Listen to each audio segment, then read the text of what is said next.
unprecedented times that we're living in right now.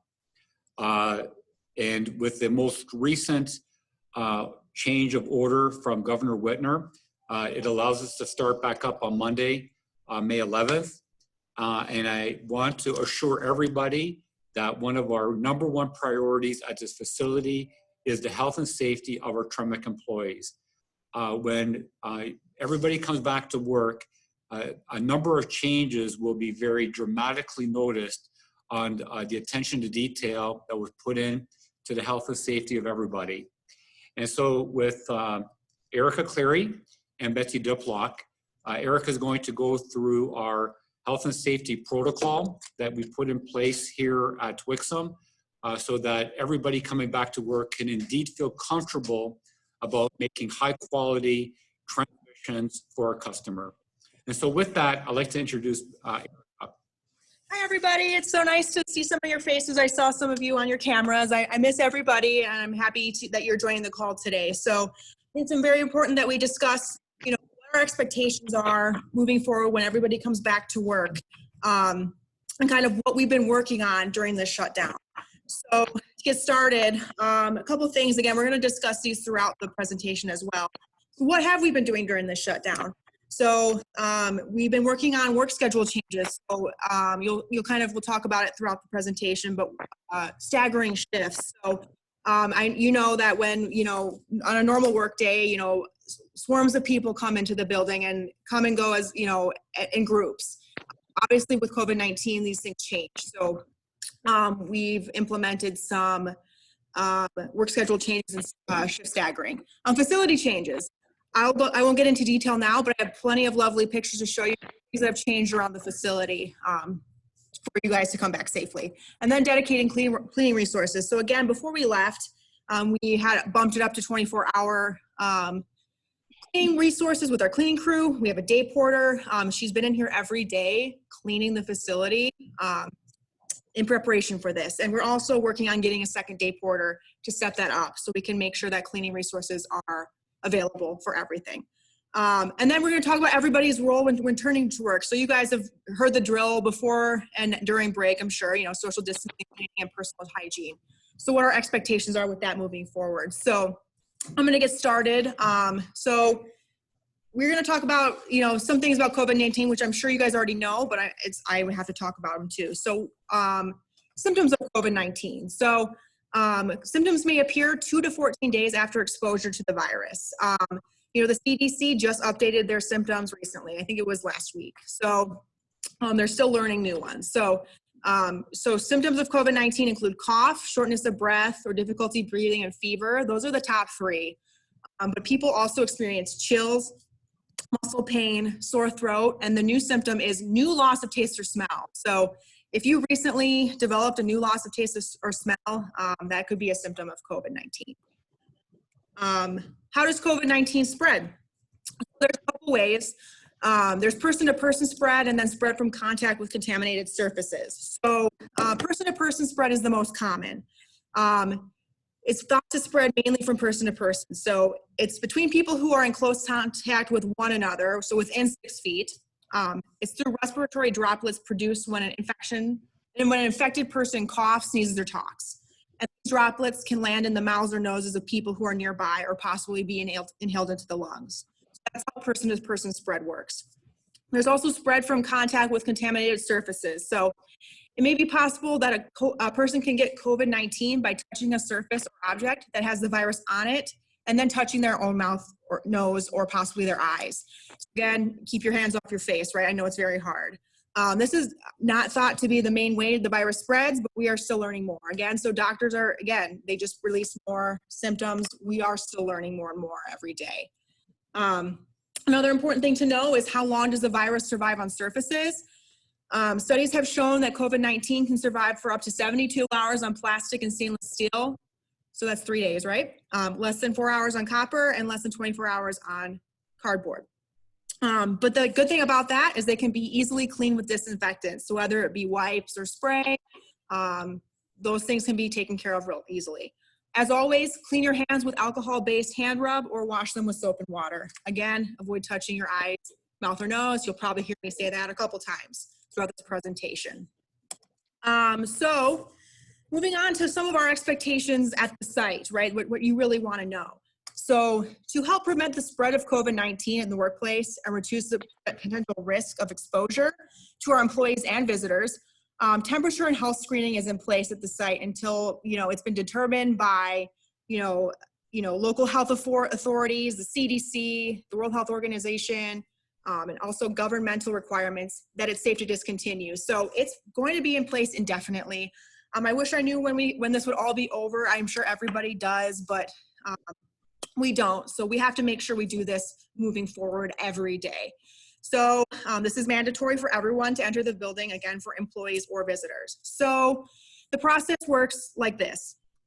You're going to present a completed health screening questionnaire to a security guard upon entry into the facility. So we have a security guard stationed at the entrance where the time clocks are. That's the only open door to enter the facility. The lobby door is locked now. The security guard is going to review the answers on your questionnaire, and that questionnaire is posted on ADP, and we will also have copies in the facility for you to take with you every day to fill it out, because you will need one every day for possibly the rest of the year or longer. So they're going to review your answers and tell you to drop the questionnaire in a Dropbox if they meet the satisfactory requirements for the facility. Security guard is going to take each employee's temperature using a non-contact thermometer. It's about 2 inches from your forehead. And again, that person is equipped with masks and gloves themselves. And then they will hand you a mask, and you will get 1 mask per day. Again, if you treat that mask with love and respect, you will not need more than one per day. Some other details. Again, it's conducted for each employee prior to the shift. So you're going to line up in a screening queue outside of the employee entrance. I don't know if any of you guys have gone to Costco or Home Depot lately, but they have like red dots on the ground that are spaced 6 feet apart to tell you where to stand. We've kind of adopted that same kind of thing, and I'll show you on the next slide what that looks like. Employee reports symptoms or direct exposure to COVID-19, the employee will not be permitted in the facility. So if anything on the questionnaire shows that you've been in contact or you have symptoms, you won't be allowed in. If your temperature is at or above 100.4 degrees Fahrenheit, which is considered a fever, the employee exhibits visible symptoms of illness consistent with COVID-19, employee will not be allowed in the facility. And we'll talk about that a little bit more throughout the presentation. So here, our first picture of what you can see something small that's changed. So these are the screening queue dots that are in the sidewalk outside the employee entrance. They go towards the front parking lot and the back employee parking lot. So you just stand in line. If there are no dots available, stay in your car. Don't line up until a spot comes available and you stand on that dot. There's also new signage, again, reminding people to maintain social distancing while waiting in line. We really appreciate that. So another thing we must discuss is if anybody becomes symptomatic at work. So you may wake up in the morning and you feel fine, but maybe you start to come down with symptoms at work. So what do you do? If you feel symptomatic for COVID-19 at work, contact your supervisor immediately. If an employee reports COVID-19 symptoms, they will be escorted out of the facility by the supervisor and sent home. Any areas that the individual had been in contact with will be cleaned thoroughly. We also have a third party for anybody that has been, if there's ever a situation where someone has been diagnosed, we have a third party deep cleaning service that will come in and disinfect the facility. So again, suspected symptoms or positive COVID-19 testing. So if an employee suspects they have symptoms of COVID-19, if you wake up in the morning and you're not feeling well, don't come to work at all, right? Just stay home. Call the absentee line. Again, you should all have those cards on you. The phone number is right here as well. If you're already at work when symptoms begin, you'll be asked to leave the facility. If symptoms are suspected in the facility, all surfaces touched by the employee will thoroughly be cleaned and disinfected. So their workstation, anywhere they could have been, will be disinfected. If somebody tests positive for COVID-19, employees is to contact Human Resources to discuss steps and documentation that may be required prior to return to company premises. You must follow a self-quarantine and return to work protocol to ensure the safety of those around them. So again, just like it's been for weeks, if anybody has ever tested positive, they must stay at home for 2 weeks. That's still a thing.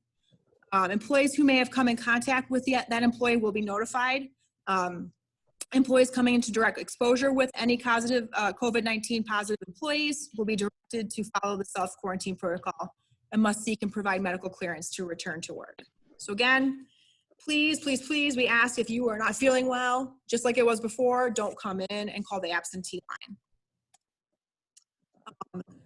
So what are we doing to prevent and spread and avoid infection? So like we've been talking about before, social distancing is a simple yet very effective mechanism to prevent potential infection. So we're doing everything we possibly can to encourage and allow for social distancing. And I'll show you later some examples of that. So stay at least 6 feet away from others is a normal practice. I know you see each other, you're going to want to give each other a big hug. I'm sure most of you, because you know a lot of people have friends, right, at work. But I wish we could do that, but you know these things can't happen anymore. So you want to eliminate contacts with others, like no handshakes or fist bumps, right, or embracing people. Just please don't do that. I know it's hard, but that's just how it is these days. Avoiding touching surfaces touched by others. And then obviously, you know, whether it be at work or in the public, obviously avoid anyone that appears to be sick or coughing or sneezing, right? So we are encouraging and doing whatever we can for social distancing around the plant. And I'll show you throughout this presentation. So another thing is disinfection. So disinfection measures have been put in place and are taken routinely based on frequency to disinfect workplace surfaces, chairs, tables, etc. So again, we've had this day porter in every day to clean the facility and common touch points. So it's been sanitized and disinfected. And there's a disinfection protocol for if there's ever again, like I mentioned, anyone who comes down with positive COVID-19 test, there's a deep cleaning protocol and a third party that will be brought in to clean that area. It's important to know, and we really, really rely on you, that all employees have an active part in disinfection, okay? So good personal sanitary practices, including washing your hands after bathroom use or, you know, before and after eating, are necessary and expected. So again, I'm hoping these things, you guys were doing these things. I know you guys were doing these things beforehand, right? So just keep doing that. Covering your cough and maintaining social distancing and cleaning your work or other visited areas that are important in keeping yourself and others safe. So, you know, keeping your workstation, your work area, the table you sit at in the cafeteria, making sure that's clean. We're doing everything we can. We're setting up sanitization stations around the plant and you'll be supplied with hand sanitizer, cleaning supplies, and paper towels, you know, within your workstation area, so you can easily, you know, step aside, grab what you need, and then clean off your area. We want to make this accessible and easy for everybody. So again, changes, they're managed thoughtfully to reduce infection risk. So we're staggering shifts, right, to make sure that not everybody comes in at the same time. So for our facility-wise, we have the security guard stationed near employee entrance, and that person taking your temperature is, you know, in their mask, and they are wearing gloves, and they have cleaning supplies, and there's hand sanitizer over there. So having all that stuff there for you. So you want to, you know, hand sanitize before you touch the time clock and after. And again, we have the designated entrance, so we're not allowing anybody into the facility unless through the employee entrance. So again, all employees, do not touch your face before you have had a chance to wash your hands or use hand sanitizer. If it's possible, you lead with your elbow when using doorways and not your hands. Avoid gathering in crowds. Remain in your car until your scheduled window of start time. So I know before, you know, you could pop in and hang out, you know, and wait till you could clock in, right? Really, we want to reduce that. So only come for your designated start time and don't start lining up too early to do so. And do your part to ensure social distancing is maintained while you are waiting in line to enter the plant. Again, stand on those dots. It's really, really simple. Your workstation, so social distancing in manufacturing is intended to provide a safe environment reducing risk of potential person-to-person infections. So we're relying on you to clean your workstation, you know, several times a shift, right? When you get there, throughout the day, and before you leave. You're going to clean common touch points like common used surfaces and fixtures like your HMI screen, any containers or shelving, etc. Whatever you need to do, we are supplying you with the materials to clean that. We have disinfectant spray and lint-free rags in the clean room. If you are cleaning anything that is equipment-based, you're in contact with, we want you to use the lint-free rags, again, to maintain the quality cleanliness spec. And then obviously forklift drivers, you want to keep that thing clean too, you know, wipe it when you get off. And then ensure that social distancing is maintained. And I know that there's some workstations in the facility where that's not easily possible. So we've adopted the some sort of shower curtain situation. This is on the west side of the line in the clean room. There were a couple stations back there that were pretty close together. And so to reduce contact between employees, we've installed a shower curtain that can easily be cleaned as well. So that adds a barrier between people when they're working. There's also other stations in the facility that have either a welding curtain or something like that to keep contact to a minimum. So that's what we've been doing in the plant as well. Your breaks and in the cafeteria. So again, we have the day porter in there to clean table and chair surfaces, dispensers, vending machines, etc. But ultimately, we need you to clean up after yourself, okay? This is very, very, very important. Clean up after yourself and disinfect surfaces you touch.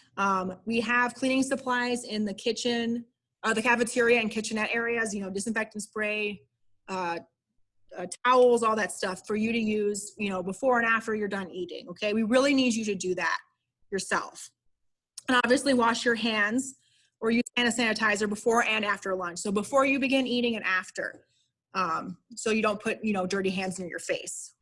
So again, we're staggering break times. So people will be coming in later. So, or people who come in later have a later lunch time. So again, we limit how many people can be in the cafeteria.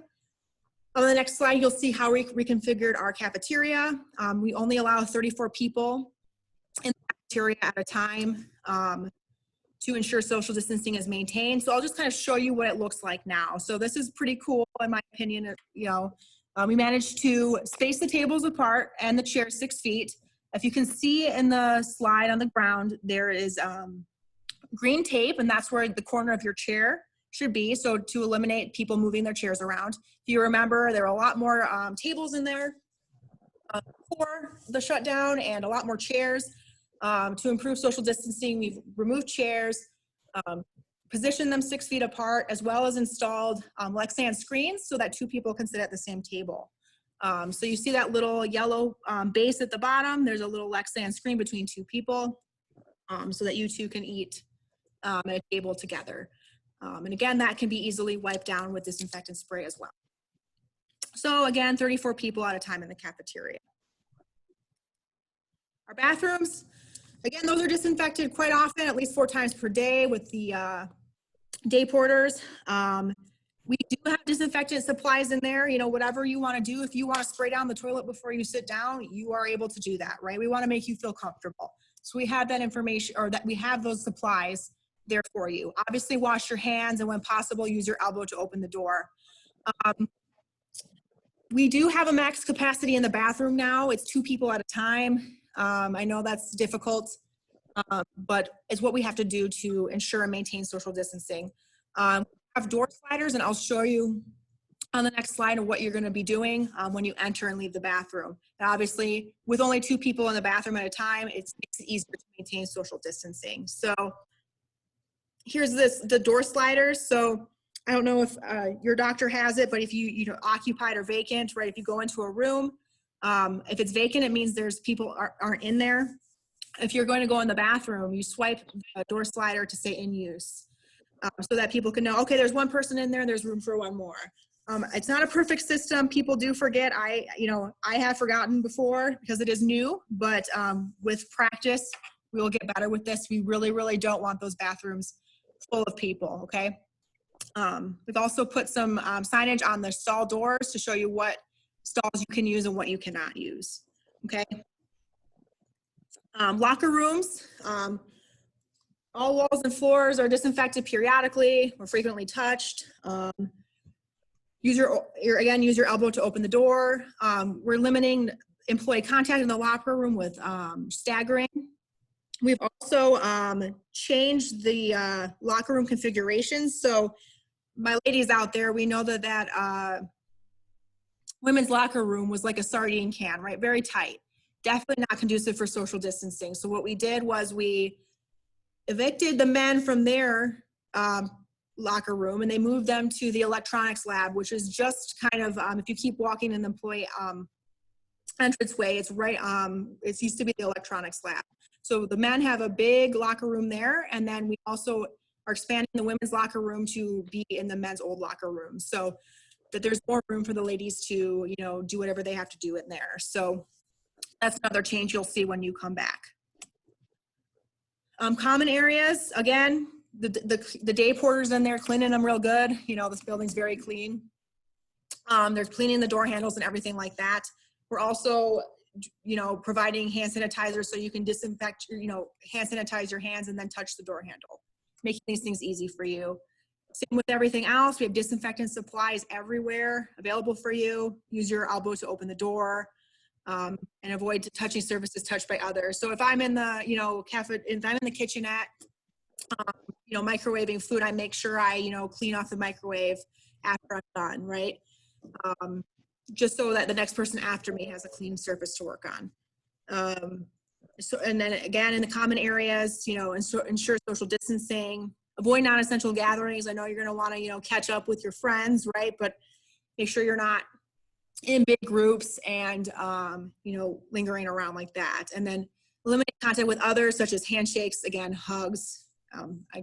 One day we'll be able to do that again, I promise. Offices, again, we're providing people with cleaning supplies to clean up their own desks. Our conference rooms, we're going to limit to 10 people. Really, the only one I can think of is High Torque that can even hold that many. So 10 people or less, no more than that, should be congregating in a room together, and there should be adequate social distancing. So the smaller conference rooms will maybe allow 2 people at most. A lot of these meetings can be held on, you know, Microsoft Teams now, you know what I mean? So that's not necessary anymore. So again, just to reiterate the importance of hand washing and how to do it. I know we talked about it before the shutdown, but I'm just going to go over some things that we need to refresh on. So it's the most effective way to reduce the spread of infectious diseases. So when should you wash your hands?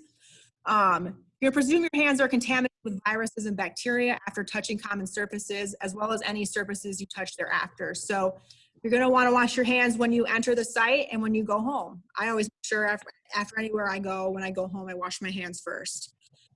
Before and after food preparation, and before eating and drinking.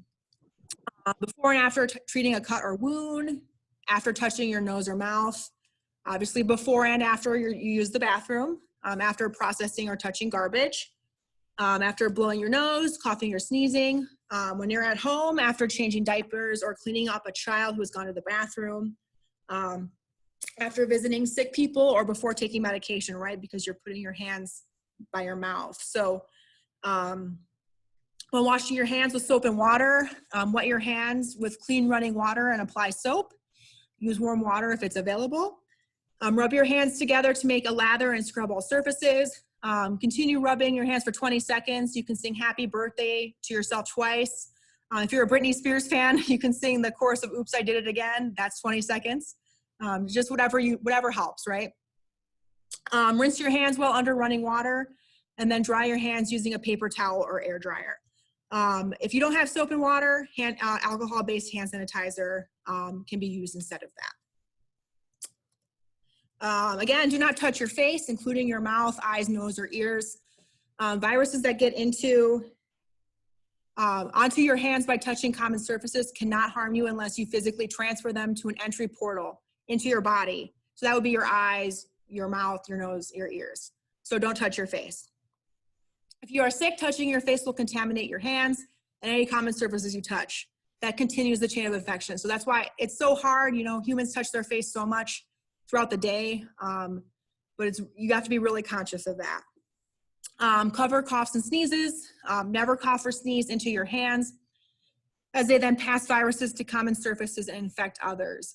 Use a tissue or cough and sneeze into the bend of your elbow so that it's not directly on your hands. COVID-19 on your hands causes no harm until you touch your face or contaminate others who do so. Your eyes, nose, and mouth are the primary entry points for this and many other viruses. Keep personal devices clean. So we have, again, those cleaning supplies, wipes, if we have those available, to just wipe and keep your phone clean. Because if you think about it, if you have dirty hands, you touch your phone, you talk on your phone, you put that towards your face, very easy to transfer those types of germs. Moving on to another new site requirement. So face masks are required, PPE for every employee, contractor, and visitor within the facility. So like I said earlier, after you pass your employee health screening, you'll be handed a mask. You must wear that all day within the facility, unless you are eating, of course.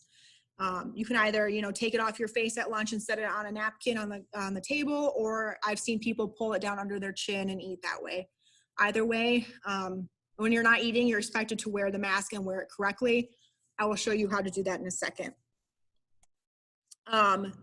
Gloves. So our top priority is protecting people. So based on CDC findings, we do not require that our employees wear nitrile gloves. So in the clean room or in the warehouse, if you're doing work, you're still going to wear your required safety gloves, okay? Those are still required, but nitrile gloves are not required for prevention of COVID-19 because they don't do anything if you don't have clean hands. So nothing replaces having clean hands. I do have them around. I have them in kitchenette areas for if you insist on wearing them, but they are optional and not to be used in lieu of strict and thorough hand washing, okay? That is very important.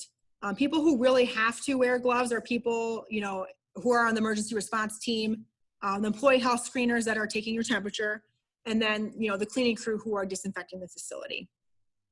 So otherwise, nitrile gloves are not required. So to put on a face mask, I'm sure a lot of you have probably worn one since you've been out of work to maybe go to the grocery store or whatever you have. We provide the the ear loop kind. So as this lady demonstrates in this picture, the first step is to wash or sanitize your hands. So again, when you come into the facility, you sanitize your hands, you clock in and you sanitize again so they're ready to handle your mask. So once that guard hands you your mask, you hold it by the ear loop, as you see that lady is doing in this picture. There's also something called a nose wire. So on our masks, there's a white area that you can tell is the top of the mask that has the nose wire. And what it does is it bends to your nose, so it kind of secures to your face. So you put the nose wire towards the top, put your fingers through the ear loops and position the mask over your nose and your mouth. Place ear loops around your ears and pull the mask from top and bottom to fully open the folds. So when you first get the mask, it's in a it's tightly kind of folded up. So once you put it on your face and you pull it apart, it's able to stretch under your chin and above your nose.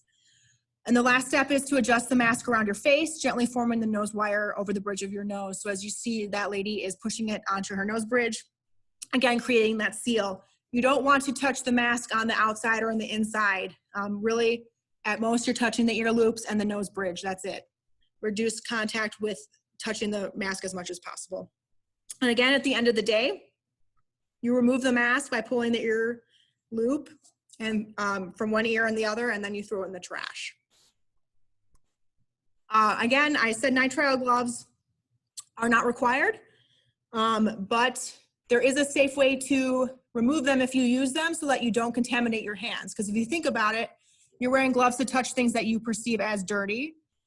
So the outside of your gloves are then dirty. So you have to make sure you don't get whatever is on the outside of the glove on your hand. So here are the steps to remove a glove safely, right? So first step is to pinch and hold the outside of the glove near the wrist. Next step is to peel downwards away from the wrist, turning the glove inside out. The third step is to pull the glove away until it is removed from the hand, holding the inside out glove with the gloved hand. So you're gonna have the other glove in your still gloved hand, kind of rolled up in a ball.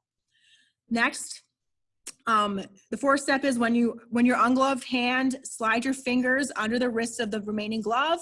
Obviously, do not touch the outer surface because that's where the germs are, right? Peel downwards away from the wrist, turning the glove inside out. And then you continue to pull the glove down and over the inside out glove being held in your gloved hand. So really with this method, you're not touching the outside of the glove at all, keeping your hands clean.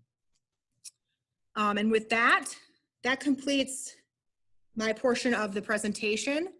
Betsy can take herself off mute now and we can start answering questions that we have already gotten. And then if we have any time left, we can continue to answer questions. That's great. Thank you so much, Erica. Great job. Thank you. Okay, well, first of all, I want to say, hi, it's Betsy from HR, and we miss you.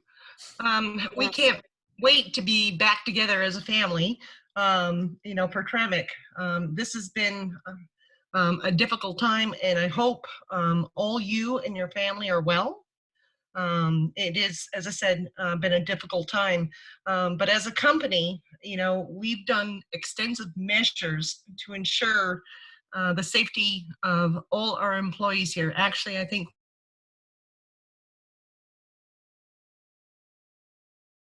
so.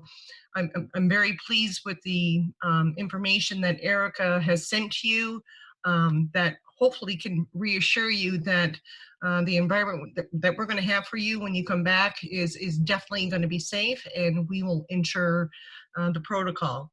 So in the meantime, you know, when we set up this meeting, we ask people, hey, can you send us some questions, you know, that you have about, you know, what we're doing as a company.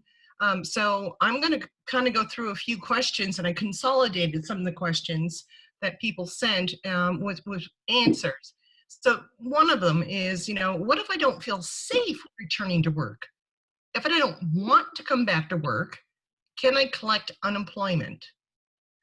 The answer to that is, you know, we have work, guys, okay? We have work available to you, but if you're not comfortable coming back, we're not going to discipline you or terminate you. It's going to be up to unemployment to make that decision about unemployment, because we don't have that decision to make. We just have to let them know that we have work available for you. So they will make that decision, the company won't. The next one is, if we're unavailable to work remotely, will this continue through year end? I can't make a decision on that if we're going to work remotely. If there's some people that are on the line that, you know, are working remotely, it's going to be, you know, as need basis at this time period. Definitely next week, yeah, probably on a remote. I can't tell you that it's going to be till the end of the year, but trust me, we will monitor it on a weekly basis. Next one is, will the plant be operating at full capacity? Absolutely.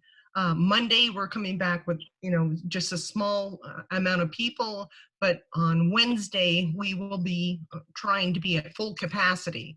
So I hope that answers that question. Do we come back to work on Monday? Again, HR is going to be the person that calls you to let you know if you are coming back and when you're coming back. Some people are coming back in staggered time periods, so it's not like definite, like May 11th. It may be a different time period. So please ensure if you get a call, please pick it up, because you know, we need to let you know. Next question is, what if your temperature is above 104? Will you be paid for that day, or will you have use of PTO?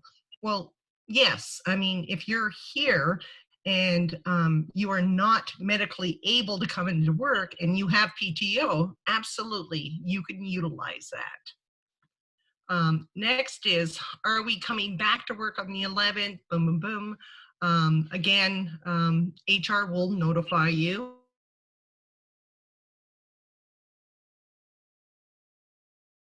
job with describing what the company has done, you know, to have extreme measures to ensure the safety of the employees, either by wearing masks or by or having you know, shower curtains between workstations. So yes, we are taking care of that, and that is a company expense.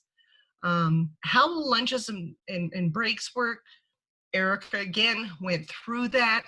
I think as a company, again, we've done an extensive job to ensure the safety of the people, to ensure there's only like 34 people in this area, and we will monitor it for your safety. How do we plan on maintaining 6 feet distance? Again, that was another point that Erica brought up on how we're going to show that. She showed you pictures on how it is outside, within the plant, in the lunchroom. With the extension of the stay-at-home order, when do we plan to start up? Obviously, I've already talked about that. And another person talked again about face shields. Another person talked about having a person on as a frontline worker who is a spouse. Again, you know, we have work available, and that is a decision that you as an employee have to make on your part. We have nothing to do on the unemployment side. We just notify them that we actually have work available for you. But please keep in mind, I mean, I think the company has done an extensive job in ensuring the health and safety of all our employees here. And I'm very proud of it. And actually, I think we've done a wee bit above and beyond what others are doing. So if you do have any questions and concerns, you know, please let us know, because we're always looking for rooms for improvement. Okay. Ed? Okay, so are there any questions out there for myself or Erica that we may need to provide an answer to? This is Lewis Clark. I do have a question. Okay. There's going to be a lot more cleaning in the clean room by all the employees. Because if anybody coughs, they're going to be wiping down everything. Is there any cleaner that should not be used around the transmissions? For instance, we install drain plugs, we install electrical connections. Is there any cleaner that we should not be, using on the transmissions? I mean, I wouldn't want to contaminate the transmission fluid or anything that we put in, and then a month from now we find out from the Kentucky plant that we have an issue. I don't know any issues of that at this time. The intent would be to be smart about using alcohol in those, as it pertains to the transmission. We do have a record of using alcohol and lint-free wipes. Otherwise, a regular sanitizing cleaner for everything else is what we would use in terms of wiping down the pallets, wiping down the work fixtures, wiping down the inside of the dunnage. But otherwise, we would use alcohol and alcohol wipes, anything pertaining to the product. Okay. It's an excellent question. Yeah. I have a question. Like if you're claustrophobic and you're gonna have that mask on for 8 hours, wouldn't it make you feel like you're gonna pass out or faint? So I have to tell you, in the beginning, I found wearing a mask to be very annoying. I've been coming to this facility during the entire time period as we were trying to prepare the organization for back to work. And I wanted us to be very focused on making sure the facility was prepared for the safety of all of our employees. And in the beginning, I have to say that I found the mask or the wearing of the mask to be annoying. However, like anything else, it's amazing how you get used to it. And the one thing that we want to do is get used to the fact that we want to protect each other while working inside a TREMEC. And so wearing the mask is absolutely essential. Of course, you can't wear the mask when you're eating and drinking, okay? But we're asking everyone to wear masks, and it's going to be a requirement, PPE-wise, okay, to support each other during this very trying time. Thank you, Ed. I have a question. Hi, Art. Hey, how you doing? Good. What about as far as punching out? How far you guys have? I know 6 feet distance, but do you have it marked on the floor when people standing in line to punch out? You didn't say anything about that. So what are you going to do about that? So I'll work with HR on how we can expedite the punch out process. As I mentioned earlier, we're gonna allow people to break away from the assembly room to go into the gowning room. And I think Erica talked about how we're going to be doing the gowning room process differently, back into the lockers, and to be able to expedite people leaving the facility. So I'll work with HR on how we can help make that go smoother and faster. The one thing that we're doing for sure is we're putting time separation between first shift leaving and second shift coming in, so that we're not bumping into each other in that manner. And at the same time, we're expecting everyone to wear their masks, to be apart from each other, okay? And we're just gonna have to be smart, and we're gonna put some additional floor markings so that people can be apart from each other when they're punching out. And so we're just gonna have to take steps to make sure that we continue to maintain safety. Now, let me say this. You know, there's a lot of smart people out there that can help us with workplace safety. And if there's suggestions or ideas on how we can do things differently or to improve upon, certainly bring this to Erica's attention so that we can adopt and get better. Again, let me emphasize the importance to me of everybody being safe working here in TREMEC. This is absolutely the most important thing for me here at TREMEC Wixom.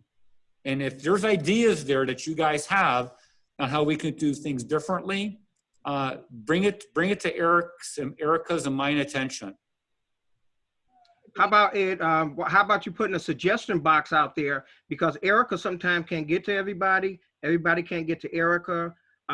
Put a suggestion box out there with where they can fill it out and they can drop it in there. And sometime throughout the day, Erica can, or you yourself can go by and pick those suggestions up, and you guys can go through those suggestions. Have a timeout for that, because that could be important. And you guys cannot get to everybody because you guys are in meetings a lot. So that's something we can do as well. That's a good suggestion. In fact, what we'll do is we'll create a COVID suggestion box. Great. Again, if there's ways of enhancing our health and safety, we certainly want to be able to do that. That's an excellent idea, Art. Thank you for the suggestion. Great. Yep. And I noticed we've got a couple of people that asked questions on chat. Yep. Mike Abicula, you asked, what are the staggered start times envisioned? And I know Srini's going to be putting that out today to everybody, so everyone will see it. The people that are going to be called back will be notified of their time periods. We also had another chat indicating, are we able to review this again on our own? Absolutely. This is going to be recorded on ADP, so you will be able to access it. I hope I answered the question. Yep. Thank you, Bessie. I was just about to get to those. So yeah, definitely can Thank be. you. Yep. Anything else? Well, this is Aletha Williams-Gray again. But I got an email saying that I start work on Monday at 11 p.m. Is that, do I have to wait for a phone call to tell me that, or, because I already got an email to tell me that? Yep, you gotta wait for, yeah, please, dear, if you can, wait for an email from HR, or sorry, a phone call from HR. They will notify you verbally, okay? Okay, thank you. You're welcome. Any other questions? Hey, so let me close out this meeting by expressing my passion about making sure that we do this safely. I know that Betsy, myself, and Erica have put a lot of effort in terms of readying the organization for this day that's come. We want to make sure that we respect this COVID-19 pandemic, okay? And the way we respect it is by making sure that, number one, we wear our PPE, okay? We must wear our masks. Number two, that we respect social distancing, okay? We want to make sure that we go out of our way, that we keep ourselves apart from each other, okay, to the best of our ability, okay, and wearing our masks. And then finally, sanitation. We want to make sure that we wash our hands. We wash our hands vigorously while you're singing Happy Birthday or whatever tune that Erica suggested. Oops, I did it again. Okay, and I want to make sure that that we're doing this not only for our livelihood here, building transmissions, but for each other. Okay, and so I want to close this discussion that we need to look out for one another during this very trying time. Back on March 18th, okay, when this pandemic opened up, there was only 60 cases in the state of Michigan. And look where it is now, okay? And so we need to make sure that we look out for one another, okay, during our back to work order that has recently been lifted, okay? This transmission that we have is in huge demand, okay? The vehicle platform is begging for every transmission that we make goes into a Corvette. And right now we're the bottleneck. And I'm confident with the team that we have here on the floor, the engineers that we have helping to support, the organization that we have, that we can meet our customers' needs, okay? But to do that, we have to do it with safety in mind, okay? So at the end, we want to make sure that we respect social distancing, we wear our face masks, and we wash our hands. So thank you, everybody, and I really appreciate the time everyone took to participate on this call. Thank you so much, and I look forward to seeing everybody on Monday. Take care. Bye. Bye, guys. Bye.